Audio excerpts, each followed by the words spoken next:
Hello friends, welcome back my channel. இன்னைக்கு நம்ம என்ன பார்க்க போறோம் அப்படின்னு பார்த்தீங்கன்னா, டிஎன்பிஎஸ்சி தமிழ்ல ப்ரீவியஸ் இயர் கொஸ்டின்ஸ் தான் நம்ம பார்த்துட்டு இருக்கோம். அதுவும் ஒரு ஒரு நூல் எடுத்துட்டு அந்த நூல்ல என்ன மாதிரியான கொஸ்டின்ஸ் கேட்டிருக்காங்க அப்படின்றத நம்ம பார்த்துட்டு இருக்கோம். ஸோ அந்த வகையில இன்னைக்கு நம்ம பார்க்கக்கூடிய பார்ட் என்ன அப்படின்னு பார்த்தீங்கன்னா, பார்ட் 8 வீடியோ நம்ம பார்க்க போறோம். இந்த வீடியோல ஏலாதி பத்தி தான் நம்ம பார்க்க போறோம். அதுக்கு முன்னாடி நீங்க நம்மளோட டெலிகிராம் சேனல்ல ஜாயின் பண்ணல அப்படின்னா, அதோட லிங்க் வந்து டிஸ்கிரிப்ஷன்ல கொடுத்துருக்கேன். செக் பண்ணி பார்த்துட்டு ஜாயின் பண்ணிக்கோங்க. இதுக்கு முன்னாடி இருக்கக்கூடிய 7 பார்ட்டுமே நீங்க பார்க்கல அப்படின்னா, பிளேலிஸ்ட்டோட லிங்க் டிஸ்கிரிப்ஷன்ல கொடுத்துருக்கேன். செக் பண்ணிட்டு வாட்ச் பண்ணுங்க. ஸோ இன்னைக்கான கேள்விகளுக்கு போயிரலாம். நுணங்கி நூல் நோக்கி இழையா இத்தொடரில் நுணங்கி என்பதன் பொருள் என்ன? ஸோ இதற்கான விடை நுண்ணறிவு. அடுத்த கேள்வி, கணித மேதாவியார் எந்த சமயத்தை சார்ந்தவர்? கணித மேதாவியார் சமண சமயத்தை சார்ந்தவர். அடுத்த கேள்வி, ஏலாதி எந்த நூல் வகையை சார்ந்தது? ஏலாதி 14 கீழ்கணக்கு நூல் வகையை சார்ந்தது. அடுத்த கேள்வி, 14 கீழ்கணக்கு நூல்களுள் ஒன்று அப்படின்னு சொல்லி கேட்டிருக்காங்க. ஸோ அப்போ ஏலாதின்னு கொடுத்து எந்த நூல் வகையை சேர்ந்தது அப்படின்னு கேட்டாலும், இல்லை 14 கீழ்கணக்கு நூல்களுள் இருக்கக்கூடிய நூல் என்ன அப்படின்னு கேட்டாலும் ஏலாதி. அடுத்த கேள்வி, 14 கீழ்கணக்கு நூல்களுள் ஒரே ஒரு நூலாசிரியர் மட்டும் 2 நூல் படைத்துள்ளார். அவர் வந்து யார் அப்படின்னு சொல்லி கேட்டிருக்காங்க. ஸோ அது வந்து கணித மேதாவியார். ஒரு நூல் வந்து ஏலாதி, இன்னொரு நூல் என்ன அப்படின்றத கமெண்ட்ல சொல்லிட்டு போங்க. ஸோ அடுத்த கேள்வி ஒரு பொறுத்துக. நூல்களும் நூல்களை இயற்றியவர்கள் கொடுத்துருக்காங்க. சிறுபஞ்ச மூலம் வந்து காரியாசான், திருவிளையாடல் புராணம் வந்து பார்த்தோம் அப்படின்னா பரஞ்சோதி முனிவர், பழமொழி 400 முன்றுரை அறையனார், ஏலாதி கணித மேதாவியார்.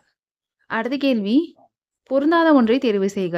ஸோ இதில் பொருந்தாதது என்ன அப்படின்னு பார்த்தீங்கன்னா, ஆசாரக்கோவை, ஏலாதி, திரிகடிகம், சிறுபஞ்சமூலம் இது எல்லாமே வந்து பார்த்தீங்கன்னா, ஒரு சில மூலிகைகள், வேர்கள் இதை பற்றி சொல்லக்கூடியது. ஸோ ஆசாரக்கோவை அப்படி கிடையாது. அதனால தான் அது பொருந்தாதது. அடுத்த கேள்வி, ஏலாதி என்ன நூல்கள்ல ஒன்று? ஸோ இது இப்போ தான் நம்ம பார்த்தோம். 14 கீழ்க்கணக்கு நூல்களில் ஒன்று.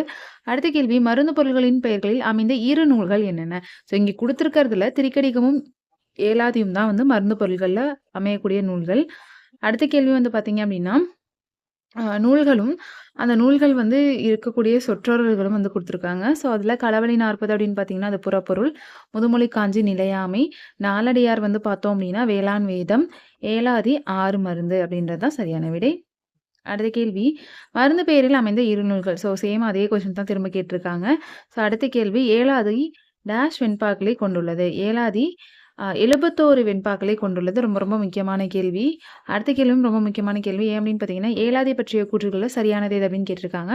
ஸோ இந்த கூற்ற நல்லா படிச்சு பாருங்க. அதில சரியானது என்ன அப்படின்னு பார்த்தீங்கன்னா, 1ம் 3ம் தான் சரியானது அப்படின்னு குடுத்துருக்காங்க.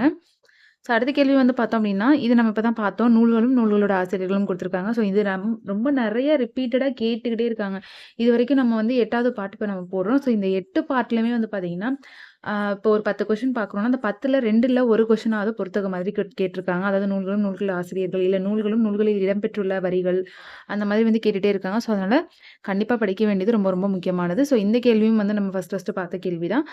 கேட்ட கேள்வியுமே ரிப்பீட்டடா கேட்டுட்டு இருக்காங்க. ஸோ ப்ரீவியஸ் இயர் கொஸ்டின்லயே இலக்கணம் ரிலேட்டடாவும் சரி, இலக்கியம் ரிலேட்டடாவும் சரி, என்னென்ன கேள்விகள் கேட்டிருக்காங்க அப்படின்றத வந்து நம்ம பிராக்டிஸ் பண்ணிட்டே இருந்தோம் அப்படின்னா, தனியா இதுக்காக நம்ம படிக்கணும் அப்படின்ற அவசியம் வந்து இருக்காது.